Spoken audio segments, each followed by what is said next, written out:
I caught my best man and fiancée together in hotel room the night before wedding, so I destroyed his career, got him fired, and sent him to prison for fraud. He lost everything while I found true love. My best friend Albert, 29M, slept with my fiancée Alexa, 27F, 2 days before our wedding. I, 28M, have known Albert since college. We were roommates for 3 years and he's been my closest friend for 8 years now. Alexa and I got engaged 18 months ago after dating for 4 years. We met at a marketing conference and hit it off immediately. She works as a social media manager for a tech startup downtown. I'm a software developer at a mid-sized consulting firm. Albert works at the same company as me but in the business development department. He's always been the charming guy who could talk his way into anything. The wedding was supposed to be this past Saturday. We had 150 guests coming, a venue booked at the Riverside Gardens, catering for $8,000, and everything planned down to the last detail. Alexa had been working on the wedding planning for over a year. Her sister Pearl, 25F, was the maid of honor and Albert was supposed to be my best man. 3 months ago, Albert offered to help coordinate the bachelor and bachelorette parties. He suggested we all stay at the Hampton Inn downtown since it was close to the bars we wanted to hit. He insisted on booking the rooms himself because he said he had some corporate discount that could save us money. I thought it was nice of him to handle the logistics. The bachelor party was last Thursday night. We went to 3 different bars and ended up at a club until 2 a.m. Albert was buying rounds all night and seemed to be having a great time.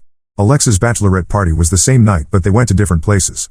The plan was for everyone to meet up at the hotel bar around midnight for one last drink together before the wedding weekend officially started. I got back to my room around 2:30 a.m. and texted Alexa to see if she made it back safely. She replied that she was already in bed and would see me at the rehearsal dinner tomorrow. Everything seemed normal. Friday was the rehearsal at the church followed by dinner at Morelli's Italian restaurant. Both our families were there along with the wedding party. The dinner went well and everyone seemed to be enjoying themselves. Alexa looked beautiful in her blue dress and kept squeezing my hand under the table. Albert gave a toast about friendship and loyalty that had everyone laughing. After dinner, some of the younger crowd wanted to continue the party back at the hotel bar. I was tired but Alexa said she wanted to go for just one drink. We got to the hotel around 10 p.m. and ordered a round for everyone. The group included Albert, Alexa, her sister Pearl, my brother Tom, 26M, and about 6 other friends from the wedding party. Around 11:30 p.m., I noticed Alexa checking her phone frequently. She seemed distracted and kept looking toward the hotel elevator. When I asked if everything was okay, she said she was just tired and wanted to head up soon. Albert was also on his phone more than usual but I didn't think much of it at the time. At midnight, Alexa said she needed some air and was going to step outside for a few minutes. She kissed me on the cheek and said she'd be right back.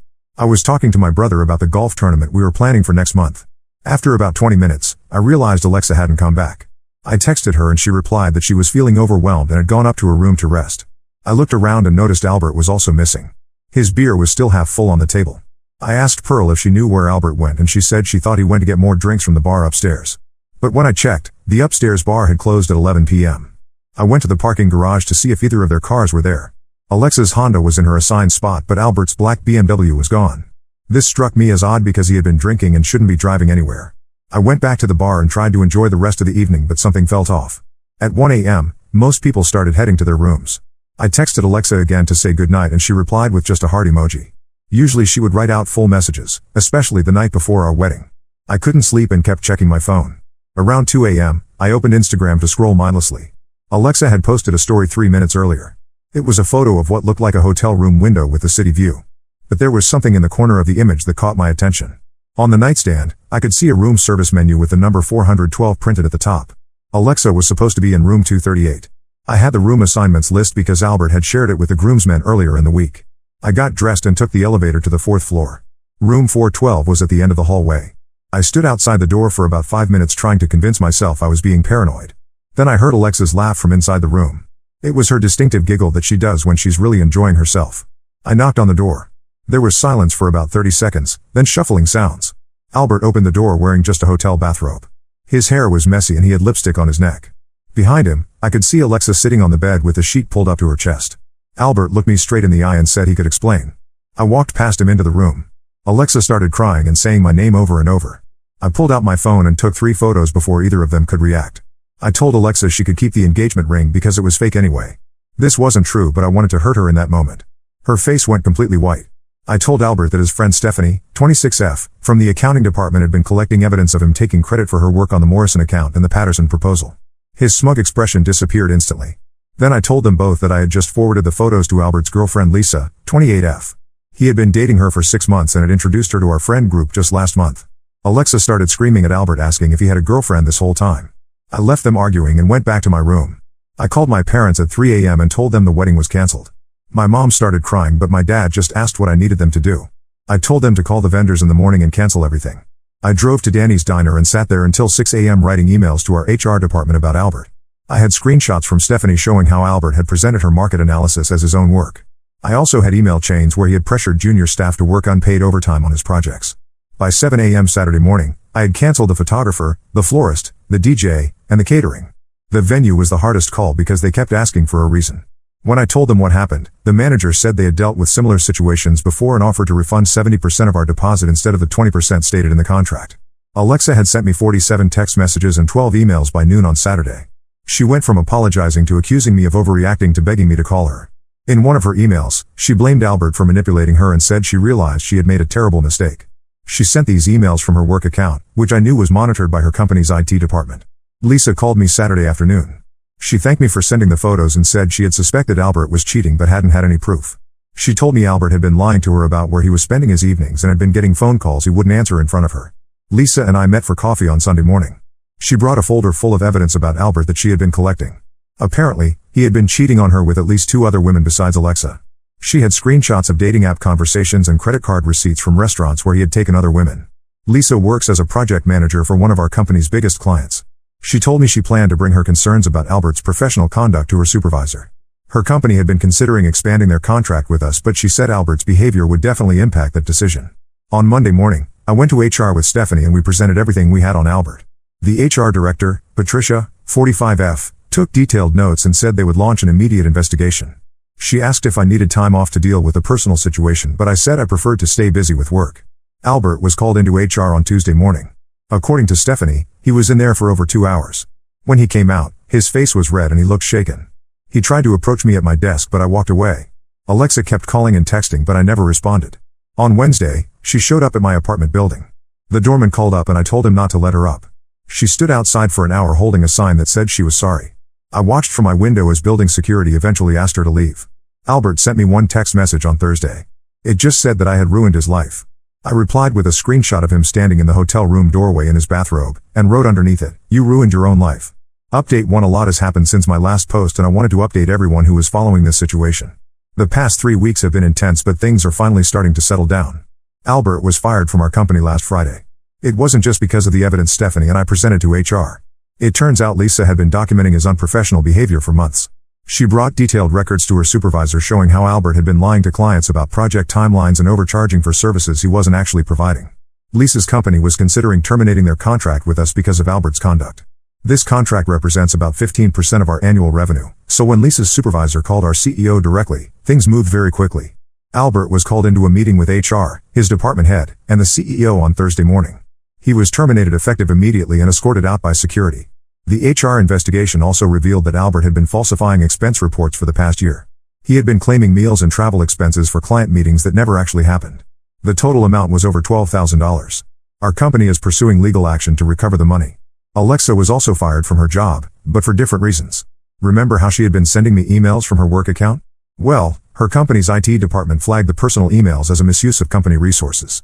When they reviewed her email history, they found hundreds of personal messages sent during work hours, including explicit conversations with Albert that went back 4 months. Alexa had also been using company time to plan our wedding. She had been making vendor calls, scheduling appointments, and even doing wedding research during work hours.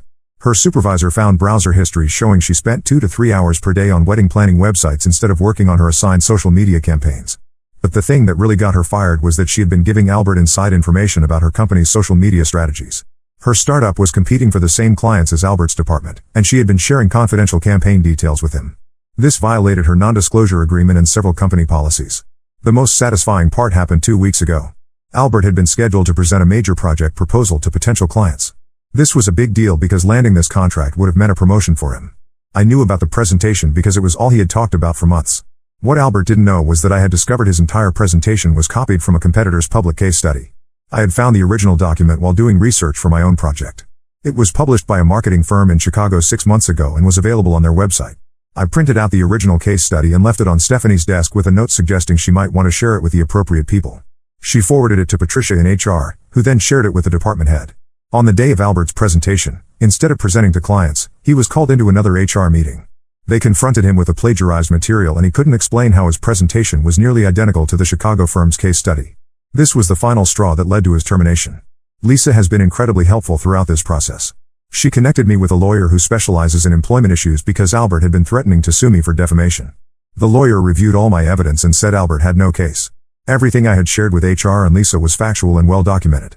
Lisa also helped me understand how deep Albert's deception had been. She showed me text messages where he had been planning to break up with her after our wedding. He had told her he was getting tired of their relationship and wanted to focus on his career. Meanwhile, he had been telling Alexa that he was falling for her and wanted to start a serious relationship. Alexa tried a different approach 2 weeks ago. She showed up at my office building and waited in the lobby until I came down for lunch.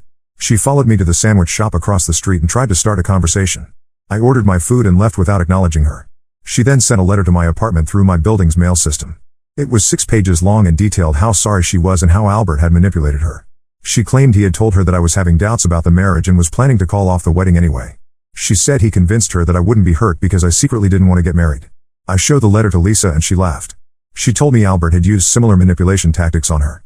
He would tell her that her friends didn't really like her or that her family thought she was making bad decisions. It was his way of isolating her and making her dependent on his version of reality. The financial cleanup from the canceled wedding took longer than expected. The venue ended up refunding 80% of our deposit because they said the circumstances were exceptional. The photographer was understanding and only charged us for the engagement session we had already done. The florist kept our deposit, but we expected that. The hardest part was dealing with all the wedding gifts that had already arrived. We had received about 40 gifts from early guests. I spent a weekend writing thank you notes and return shipping labels to send everything back. Some relatives insisted I keep their gifts anyway, but I returned everything except a set of kitchen knives from my uncle because he said he had already thrown away the receipt. My brother Tom helped me move all of Alexa's belongings out of my apartment. She had been gradually moving her things in over the past year and I hadn't realized how much stuff she had accumulated. We packed everything into boxes and I arranged for her to pick them up from the building storage room when I wasn't home. Going through her belongings was when I found more evidence of the affair. Hidden in a jewelry box was a hotel key card from the night I caught them. It was for room 412. I also found a receipt from a restaurant where she and Albert had dinner 3 weeks before our wedding. The receipt was dated on a night when she had told me she was having dinner with her sister. Work has actually been going well. With Albert gone, our department is functioning much better. Stephanie was promoted to senior analyst and is now leading the projects Albert used to handle. She's been giving me credit for helping expose his misconduct and several colleagues have thanked me for bringing the situation to light. The biggest surprise came last week when I ran into Pearl, Alexa's sister, at the grocery store. She approached me and apologized for not warning me about what was happening. She said she had suspected something was going on between Alexa and Albert for about a month before the wedding but wasn't sure how to handle it. Pearl told me she had seen them having lunch together twice when Alexa had claimed to be at work meetings. She also said Alexa had been acting secretive about her phone and had started working out more and buying new clothes. Pearl thought maybe Alexa was planning a surprise for me, so she didn't say anything. Pearl also revealed that Alexa had lied to the family about why the wedding was canceled. She told everyone that I had called it off because I wasn't ready for marriage. Pearl only learned the truth when she saw my Facebook post about the situation. She was angry that Alexa had made me look like the bad guy to their entire family. I asked Pearl not to get involved in the drama, but she said she had already told her parents the real story. Apparently, Alexa's parents are not happy with her and have been pressuring her to apologize to me properly. They also made her pay back the money they had contributed to the wedding since it was canceled due to her actions. Update 2: The situation has taken some unexpected turns and I wanted to update everyone on the latest developments. Some of you had asked about Albert and Alexa's current situations, and I now have more information about what's been happening with both of them. Albert has been struggling to find new employment. Word travels fast in our industry and several companies in town have connections to our firm. Lisa's company sent out a professional notice about terminating their contract with us specifically due to Albert's conduct. This notice was shared with other companies in their network as a warning about his professional behavior. I found out about Albert's job search because he listed me as a reference on applications without asking permission. 3 different companies called me over the past month asking about his work performance. I was honest about why he was terminated and shared the details about the plagiarism and expense fraud. Each company thanked me for the information and said they would not be moving forward with his application. Albert apparently tried to start his own consulting business, but that fell apart quickly. He was using his personal LinkedIn to promote services he wasn't qualified to provide. Several of our former clients contacted our company to ask if Albert was still affiliated with us after he reached out to them directly trying to steal their business. Our legal department sent Albert a cease and desist letter demanding he stop using our company's project examples in his marketing materials. He had been showing potential clients work that Stephanie and I had actually completed and claiming it as his own achievements. The most interesting development happened 3 weeks ago when I got a call from Detective Rodriguez, 40SF, with the Financial Crimes Unit. Apparently, Albert's expense fraud was more extensive than our company initially realized. The police investigation found that he had also been running a credit card scam using client information he had access to through his work. Albert had been creating fake vendor accounts and submitting fraudulent invoices to our accounting department. He would then have the payment sent to accounts he controlled. The total amount stolen was over $45,000, which makes it a felony charge. He was arrested last Tuesday and is currently out on bail. I was asked to testify about the timeline of events and the evidence I had provided to HR. The detective said my documentation had been crucial in building their case. Stephanie also testified about the pattern of Albert taking credit for other people's work, which helped establish his character for dishonesty. Alexa's situation has been different but equally dramatic. After losing her job, she moved back in with her parents in the suburbs. She had been living paycheck to paycheck despite making decent money, so she couldn't afford her apartment without employment. Pearl reached out to me again 2 weeks ago with some surprising information. She said Alexa had been lying to everyone about the extent of her relationship with Albert. According to Pearl, Alexa had been planning to leave me for Albert even before the wedding. The hotel incident wasn't a mistake or moment of weakness, it was part of a longer-term plan. Pearl found text messages on Alexa's old phone that she left at their parents' house. The messages showed that Alexa and Albert had been discussing getting together after my wedding for over 2 months.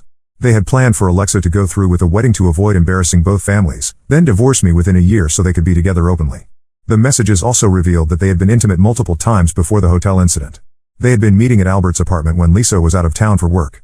Alexa had been lying to me about working late or having dinner with friends on those nights. What made this discovery even worse was that they had been making fun of me in their messages. Albert called me naive and boring. Alexa wrote that she felt sorry for me because I was so trusting. They joked about how easy it was to fool me and made bets about whether I would figure out what was happening before the wedding. Pearl was disgusted by what she found and decided to share the messages with their parents. Alexa's mother called me to apologize and said she was ashamed of her daughter's behavior. She asked if there was anything she could do to make up for the pain Alexa had caused. I told Alexa's mother that I appreciated the apology but just wanted to move on with my life. She understood and said the family would respect my wish to have no contact with Alexa. She also mentioned that Alexa was having trouble finding new employment because her previous company had given her a negative reference.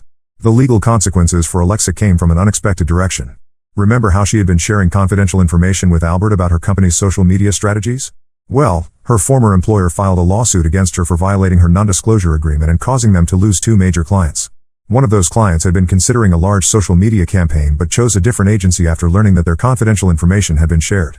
The startup is seeking damages for lost revenue and legal fees. Alexa can't afford a lawyer and is trying to represent herself in court. I also learned that Alexa had been stealing from me during our relationship.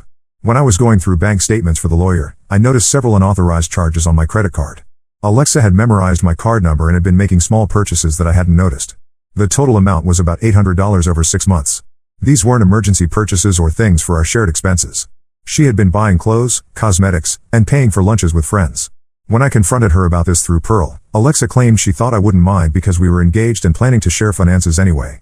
I filed a police report about the credit card fraud. The officer said it was considered theft regardless of our relationship status because she didn't have permission to use my card. Alexa will likely face charges for this as well, though the amount might only result in a misdemeanor. The most unexpected twist came when Lisa started dating someone new. His name is Robert, 32M, and he works as a security consultant. Lisa and I had remained friends throughout this ordeal and she introduced me to Robert 2 weeks ago when we all met for coffee. Robert had an interesting perspective on the whole situation because he specializes in investigating corporate fraud and employee misconduct. He reviewed all the evidence I had collected and was impressed by how thorough my documentation had been. He said most people don't think to gather evidence the way I did, which made the HR investigation and police case much stronger. Robert also pointed out that Albert's behavior showed classic signs of narcissistic personality traits. He explained that people like Albert often target individuals who are trusting and successful because they enjoy the manipulation and want to tear down what other people have built. Through Robert's connections, I learned that Albert had actually been fired from a previous job for similar issues. He had been caught falsifying reports and taking credit for colleagues' work at a company he worked for right after college. This information never came up during his background check when our company hired him because his former employer had agreed not to share details in exchange for Albert leaving quietly. Work has continued to improve significantly. Our department received recognition from upper management for the quality of work we've been producing since Albert left. Stephanie and I were both given bonuses for our contributions to the Morrison account that Albert had tried to take credit for. I've also been dating someone new, though I'm taking things slowly this time. Her name is Rachel, 26F, and she works as a nurse at the Children's Hospital downtown. We met through a hiking group I joined a few months ago. She knows the basic outline of what happened with Alexa and Albert but isn't interested in hearing all the details, which I appreciate. Rachel has a completely different personality from Alexa. She's direct and honest about everything, even small things like if she's running late or if she doesn't like a restaurant I suggest. After experiencing Alexa's constant lying and manipulation, I find Rachel's straightforward communication style refreshing. Update 3: I'm writing this final update because several people have been asking about the long-term outcomes for everyone involved. It's been almost 8 months since the original incident and I finally feel like this chapter of my life is completely closed. Albert pleaded guilty to the felony fraud charges and was sentenced to 18 months in prison plus 5 years probation. He also has to pay restitution of $47,000 to our company. His lawyer tried to argue for just probation, but the judge said the premeditated nature of the crimes and the violation of trust made prison time necessary. The sentencing hearing was interesting because several character witnesses spoke about Albert's pattern of dishonest behavior. Lisa testified about the personal manipulation, and Stephanie spoke about the professional misconduct. Even some of his college friends submitted statements describing times when Albert had cheated or stolen from them. Albert's parents attended the hearing and approached me afterward to apologize. They said they had suspected Albert had problems with honesty but never realized how serious it had become. His father offered to help with the restitution payments, but our company's lawyer said that was between Albert and the court. I saw Albert one more time before he reported to prison. Rachel and I were having dinner at a restaurant downtown when he walked in with someone I didn't recognize. He was wearing a cheap suit that didn't fit well and looked like he had lost weight. When he saw me, he stared for a moment but didn't approach our table. Rachel asked if I wanted to leave but I said we should just enjoy our meal.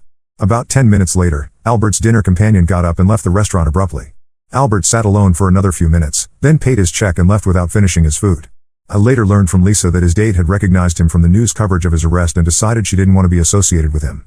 Alexa's situation resolved differently but not necessarily better. She lost the lawsuit filed by her former employer and owes them $23,000 in damages. She couldn't afford to pay the judgment, so they garnished her wages from the part-time retail job she eventually found.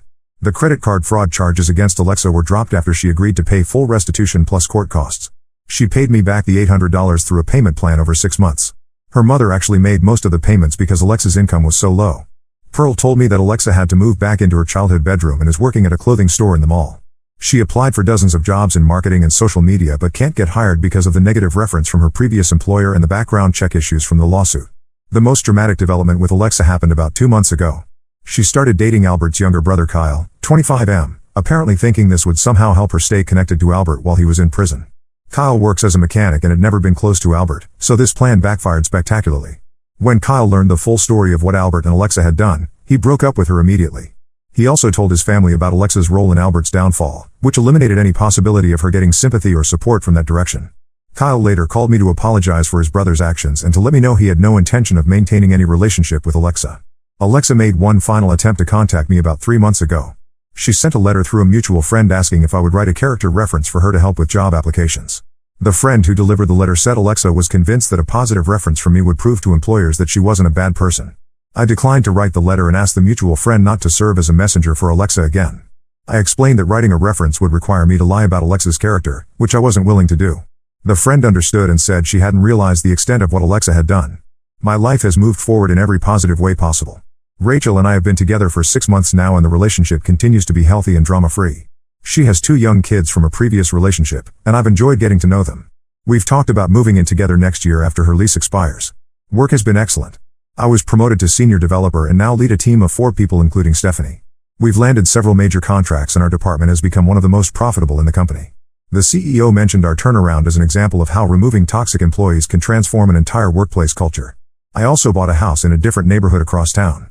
It's a 3-bedroom ranch with a big backyard that's perfect for when Rachel's kids visit. Moving out of the apartment where Alexa and I had lived together was important for my mental closure on that relationship. The most satisfying moment came last month when I received a LinkedIn notification that Albert had updated his profile from prison. He listed his current status as serving time for financial crimes and said he was looking forward to rebuilding his career upon release. Several of our former colleagues left comments questioning why he would post this information publicly. Lisa is engaged to Robert and they're planning a small wedding next spring. She asked if Rachel and I would like to attend, which shows how all of our lives have moved past the drama Albert and Alexa created. Lisa said she considers the whole experience a blessing in disguise because it led her to someone much better suited for her. I've learned to trust my instincts better and not ignore red flags in relationships or friendships. Rachel and I have talked about communication and honesty being the foundation of any successful partnership. She's met my family and friends, and everyone comments on how much happier and more relaxed I seem now. The financial recovery took longer than expected but worked out well in the end. Between the vendor refunds, the restitution payments, and money I saved by not going through with an expensive wedding, I actually came out ahead financially. I used the extra money as a down payment on the house. Looking back, I'm grateful this all happened before the wedding rather than after. Discovering Alexa and Albert's betrayal when I did saved me from years of lies and manipulation. Some people have told me I should feel angry or bitter about what they did, but mostly I just feel relieved that they're both out of my life permanently. The whole experience taught me that some people are fundamentally dishonest and will hurt anyone to get what they want. Albert and Alexa deserved each other, and they got exactly what their actions earned them. Meanwhile, I'm building a life with someone who shares my values and treats me with respect. I don't plan to post any more updates about this situation because there's nothing left to resolve. Albert will be in prison for the next year and Alexa will be dealing with the consequences of her choices for much longer. Rachel and I are focused on our future together, and that's the only story that matters to me now. Now let's move to the next story. Story 2. I stood up against my brother's misogyny at my own wedding. 6 months later, my Sil left him and my parents finally saw the truth. I, 29F, got married last month to my husband Daniel, 31M. We've been together for 5 years, having met at a mutual friend's barbecue. I remember that day so clearly. I was helping set up the food table when Daniel offered to lend a hand. We got talking about our shared love of obscure 80s movies, and the rest, as they say, is history. Our relationship hasn't always been smooth sailing. We've had our fair share of arguments and disagreements, especially in the early days when we were still figuring each other out. But we've always managed to work through our issues with open communication and mutual respect. That's why, when Daniel proposed 2 years ago during a hike to our favorite scenic overlook, I didn't hesitate to say yes. We spent over a year planning our wedding. I'm not usually one for big, elaborate events, but I wanted this day to be special. We chose a beautiful rustic venue, a converted barn with strings of fairy lights and wildflower centerpieces. It was a perfect blend of elegance and casual charm, just like us. We invited about 150 guests, a mix of family, friends, and co-workers. I was especially excited for my colleagues to meet my family. I've worked hard to build my career as a software engineer, and I'm proud of where I am today. It hasn't always been easy, especially being a woman in a male-dominated field, but I've persevered and earned the respect of my peers. The day of the wedding arrived, and everything was going perfectly. I felt like a princess in my dress, a simple, elegant gown with lace detailing that I'd fallen in love with the moment I tried it on. Daniel looked incredibly handsome in his tailored suit. When we saw each other at the end of the aisle, I felt my heart skip a beat, just like it did on our first date. The ceremony was beautiful. We wrote our own vows, and I'll never forget the look in Daniel's eyes as he promised to support me in all my dreams and aspirations. After the ceremony, we took what felt like a million photos with our families and the wedding party. My cheeks were sore from smiling so much, but I didn't care. The reception started off great. The caterers outdid themselves with a spread that catered to everyone's tastes and dietary needs. Daniel and I had our first dance to our song, the cheesy 80s ballad that was playing when we first kissed. Then we cut the cake together, playfully smearing a bit of frosting on each other's noses for the cameras. Then it was time for the toasts. My maid of honor, my best friend since college, gave a heartwarming speech about our friendship and how happy she was to see me find someone who truly understood and supported me. Daniel's best man told some hilarious stories from their days as roommates, careful to keep things PG for the older relatives in attendance. My parents both said a few words. My mom got a bit teary-eyed as she welcomed Daniel to the family, and my dad made a corny joke about finally having someone to watch football with. It was all going so well. Finally, it was my brother Alex's, 33M, turn to give a toast. I felt a knot form in my stomach. Alex and I have had a complicated relationship for years. Growing up, we were close, always getting into mischief together. But as we got older, things changed. Alex became more traditional in his views, especially when it came to gender roles. He married young and expected his wife to be a stay-at-home mom, which she was happy to do. But he couldn't understand why I wanted a different path for myself. When I decided to major in computer science in college, Alex scoffed, saying it was a man's field and that I'd be better off studying something more suitable for a woman. I tried to brush off his comments, but they hurt. Over the years, his attitude only got worse. Every family gathering turned into an opportunity for him to make snide remarks about my career choices or my relationship status. When I introduced him to Daniel, I hoped things would improve. Daniel is supportive of my career and we share household responsibilities equally. I thought maybe seeing a healthy, modern relationship would change Alex's perspective. But instead, he just started making comments about how Daniel needed to man up and control his woman. Despite all this history, I still wanted Alex to be part of my wedding day. I hoped that maybe, just maybe, he'd put aside his judgmental attitude for one day and be happy for me. As he stood up to give his toast, I held my breath. Alex started off okay, talking about some childhood memories. But then things took a turn. He made a joke about how surprised he was that I actually managed to find someone willing to marry me, given how career-obsessed I am. The knot in my stomach tightened as he went on to say that he hoped Daniel was prepared for a wife who cares more about her job than her family. I felt like I had been slapped. Daniel squeezed my hand under the table, but I could tell he was angry too. Alex continued, saying things like I guess miracles do happen and maybe now she'll finally learn to cook something other than microwave meals. The room fell uncomfortably silent. I looked around and saw people shifting in their seats, avoiding eye contact. My parents looked mortified, but they didn't say anything. This was typical, they'd always avoided confrontation, preferring to sweep issues under the rug rather than address them head on. When Alex finally finished his toast, there was awkward, scattered applause. I felt humiliated and angry. This was supposed to be one of the happiest days of my life, and Alex had managed to turn it into yet another opportunity to belittle me and my choices. I excused myself and went to the bathroom, where I broke down crying. My maid of honor followed me, offering comfort and suggesting we ask the DJ to play my favorite dance song to lighten the mood. But I knew I couldn't just pretend nothing had happened. After I composed myself, I went to find Alex. I found him at the bar, laughing with some of his friends as if he hadn't just ruined my wedding toast. I pulled him aside to a private area and confronted him about his speech. I told him how hurtful and inappropriate his comments were, especially on my wedding day. I explained that my career is important to me, but that doesn't mean I don't value my relationships or my new marriage. Alex got defensive immediately. He said I was being too sensitive and that he was just joking. He accused me of trying to ruin the wedding by making a big deal out of nothing. When I pressed him on why he thought it was okay to humiliate me in front of our guests, he stormed off, muttering something about how I couldn't take a joke. I returned to the reception, trying to put on a brave face for the rest of the night. But the damage was done. The mood had shifted, and I could tell people were gossiping about what had happened. Daniel did his best to cheer me up, even convincing the DJ to play a marathon of 80s hits to get people dancing and distract from the drama. But I couldn't shake the feeling that my brother had tainted one of the most important days of my life. After the wedding, I got texts from my parents saying I should apologize to Alex for overreacting and causing a scene. They said I should have just laughed off his comments and moved on. But I don't think I did anything wrong by standing up for myself. This wasn't just about one inappropriate toast, it was about years of snide comments and disrespect that had finally come to a head. Ida for confronting my brother about his inappropriate toast? Should I have just ignored it to keep the peace? I'm tired of always being expected to be the bigger person, but I also don't want this to drive a permanent wedge in my family. Edit. Thank you all for your responses. I want to clarify a few things based on the comments. 1. This isn't the first time Alex has made comments about my career. He's always been very traditional in his views and thinks women should prioritize being homemakers. We've had many arguments about this over the years, dating back to when I first chose my college major. 2. My parents tend to make excuses for Alex's behavior. They say things like that's just how he is or he doesn't mean any harm.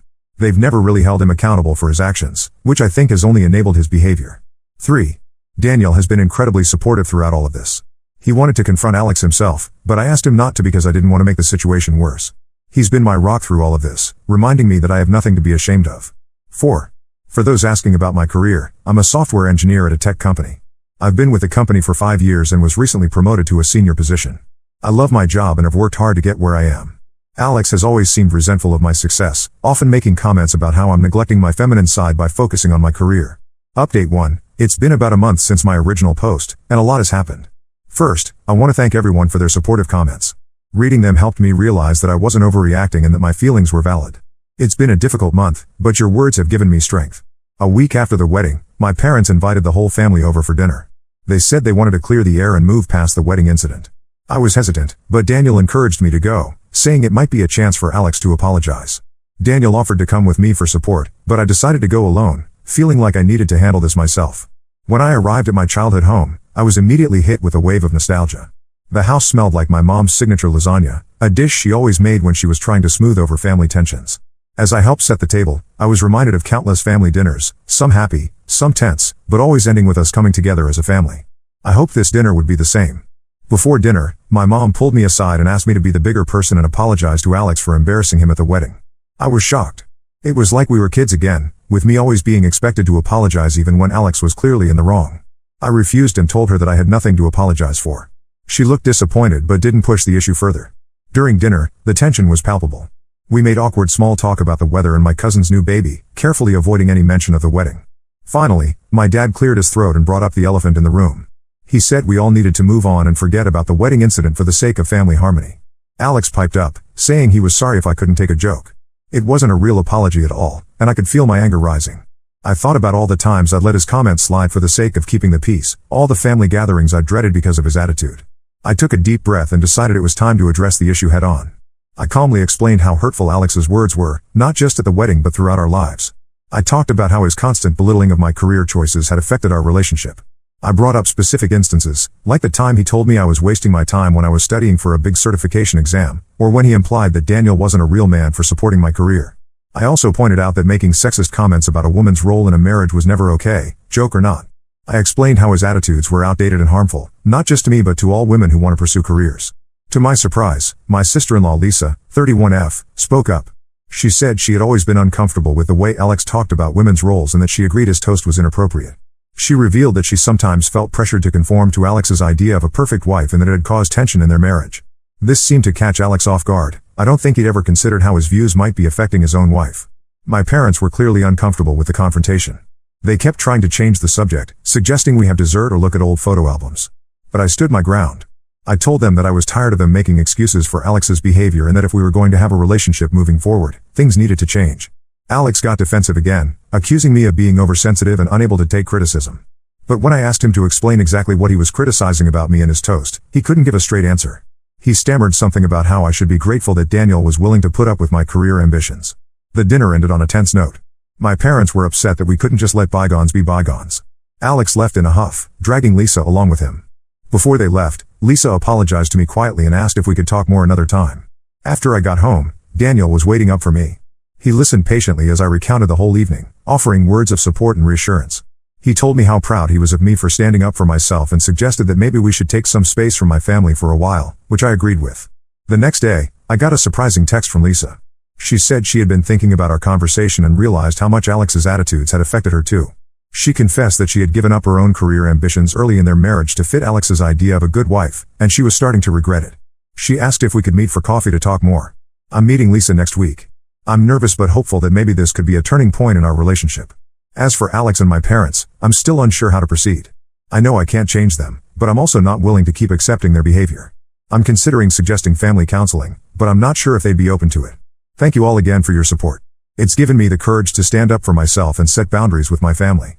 I know the road ahead might be difficult, but for the first time in a long time, I feel like I'm on the right path.